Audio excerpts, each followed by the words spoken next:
Hello, my dear friends. Today we're talking about your clutter. Your clutter is not innocent. I love that. One of my mentees, Safa, said that to me. Clutter is not innocent. And it's like, oh, you're right. Clutter isn't innocent. It's just some clutter. No, it's not just some clutter. Clutter has secondary impact. What did she say? It has consequences. Clutter has consequences, and that's true. It's got a secondary compounding impact, and that means that you have clutter, it's going to attract more clutter, which is going to attract more clutter. And not only is it clutter, but it's that feeling, that oppression that clutter gives you. No matter how little or much clutter you have, depending on what you're used to, it's still going to oppress you. You're going to feel down when there's a lot of clutter. You lose your energy. It sucks the life out of you because clutter is not innocent. It is doing these things actively. It's compounding. It's draining your energy. It's making you oppressed, depressed, anxious, chaotic. So I want you to get rid of your clutter. And how do you do that? I teach the FlyLady system, my version of the FlyLady system. So what you're going to do is start by working the 3-layer cake. That is my interpretation, the 3-layer cake. That means there's only 3 things to do. One is your routines, which I call rituals, because I want you to really realize that they help you, your rituals. The rituals are the morning ritual, where you get up and you take care of your body, you wipe out your bathroom sink, and you clean the toilet. You don't clean it, you just swish the toilet. It's a real quickie. I know you think it's silly, but please do it. And then finally, you put your clothes on, you've got your makeup on, you fixed your hair, you make your bed if no one's in it, you go in the kitchen, you empty the dishwasher, make a pot of coffee, and maybe start a load of laundry. That's a morning ritual. Then we have another ritual. It's an after dinner ritual. After you've made dinner, there are 5 things to do. One is to clean up the pots and pans that you used and all of the utensils that you used and the space that you used. Okay, those are the 3 things for you, the cook. Then you can delegate or do yourself, depending on the nature of your home and the ages of your children and if your spouse helps, etc. But there's 3 more things. So it's clean up after the cook. The other one is wipe the table. The other one is wipe the countertops. And the other one is sweep the floor. And underlying all of this is everyone who's big enough to feed themselves puts their dishes in the dishwasher. If they're big enough to feed themselves, put their dish in the dishwasher. Otherwise, the caretaker, you mom, or you dad, or you big sister, put that in there for them, or big brother. Okay, so whatever your household, however your household works. That's the after dinner routine, and I highly recommend meals at the table together and no negative talk at the table, only positive. All right. Then we've got our before bed routine. This is for you, your before bed ritual. Right after dinner, if you can, go in there and take your shower, take care of your body and your clothes. So whether you're showering in the morning or at night, you're taking care of your body, you're getting ready for bed, putting on your clean PJs, cleaning your face, moisturizing your skin, and laying out your clothes for the next day. All of these things are important in these little rituals. And the final one is the before bed routine 2, or before ritual 2.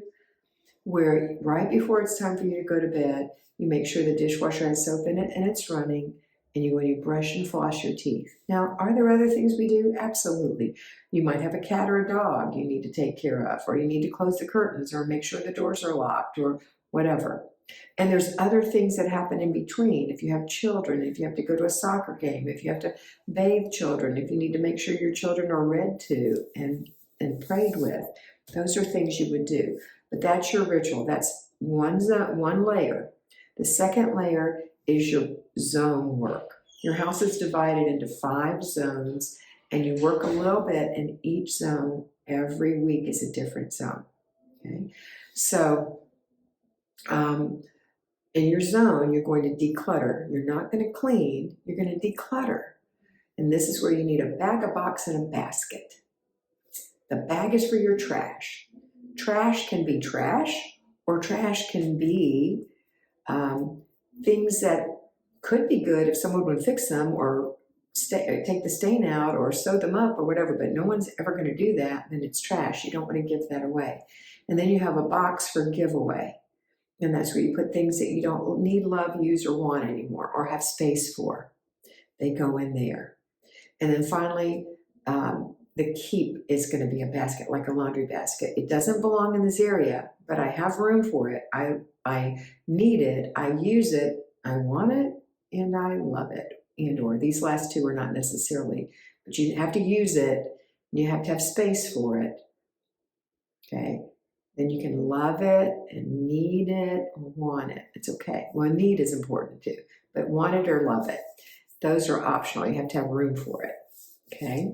So you could love it. You could use it, but you don't have room for it, and you have something else you could use instead that's more efficient. This is the size, this is your reality. This is the size of your home. It has to be a giveaway. I know that seems hard, but you can do it. It's going to relieve your chaos. Okay? All right. So that's the declutter. Now, to declutter like that, you only do it if you're an at-home mom or an at-home person, 15 minutes a day, 4 days a week. Don't overwork yourself. I know that sounds like nothing, but it's hard to declutter. It's a lot of mental work. If you are a payroll homemaker, you do that for 1 hour on a Saturday morning and get it done and get it out of the way. Don't try to do this stuff if you work during the week. It's too hard mentally, okay? And once the clutter is gone, you can start deep cleaning in those areas. Again, an hour on Saturday morning in one zone, or 15 minutes a day, 4 days a week, if you're in the same zone for a homemaker. Okay, an at-home homemaker. You're all homemakers. All right. That's two. Okay, the third thing, the third layer of the cake is the basic weekly plan. And that would be, what do you do every Monday, every Tuesday, every Wednesday? Something you do most consistently. It doesn't have to happen on that day, but in general, it's mostly that day. So for an at-home homemaker, I recommend weekly home blessing on Monday, planning and desk day on Wednesday. We skip Tuesday, that's our free day. So planning and desk day on Wednesday, errand day on Thursday, car and purse day on Friday, Saturday is family day, and Sunday is renew your spirit. That's the FlyLady plan, the classic plan. You can edit it and move it around. It depends on your schedule, depends on if you work. If you're a payroll homemaker, then you're not going to do a weekly home blessing on Monday. It's an hour long. You're going to do that on Saturday morning. So you have 2 hours of work to do Saturday morning, zone work and weekly home blessing. Weekly home blessing can be shared. And I have videos on weekly home blessing. Car and purse can happen during the week for payroll, and errand days can happen during the week for payroll. Okay? You don't get a free day. I don't get one either. We all work. Most of us work. A payroll homemaker works. If you're an at-home homemaker, you get a free day because mama never stops when she's home all the time. I know you think it's easier to be at home payroll, but believe me, having done both, they're both equally challenging, and the at-home homemaker needs a break, okay? Payroll homemakers get a break. We get to drive to work without kids in our ear all the time. We can listen to a book on tape. We can talk to a friend on the phone. We have 2 15-minute breaks in an hour for lunch. If you don't have those, you should be taking them and find out why. Those are your free time, okay? All right.